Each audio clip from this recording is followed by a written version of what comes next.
咁樣，你向呢邊又向嗰邊啦嚇。咁咧你就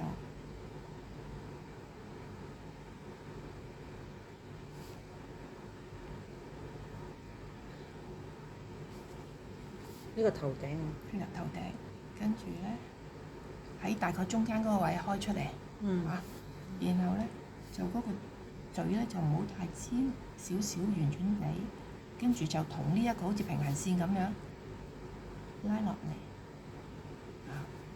然後跟住咧呢度就少少直角咁樣，跟住咧你就畫個嘴，咁跟住喺呢度咧就開始貼隻眼。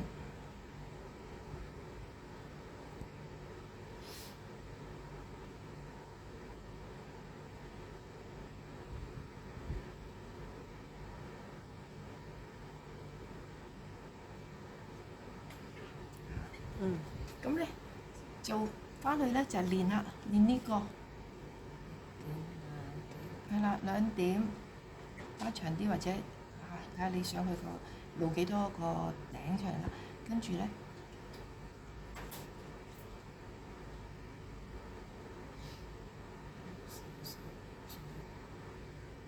睇下擘幾大個嘴。係啦，睇下擘幾大個嘴。咁呢度嗰個有個下巴位啊嘛，係咪？你翻去就練熟呢一個。明白。咁當然你亦都可以即係再練開，繼續練埋咯。但係你不斷咁就係練呢個位咯，嚇，因為呢個位如果畫得好嘅話，基本上嗰啲咧冇所謂㗎啦，因為你會見到咧。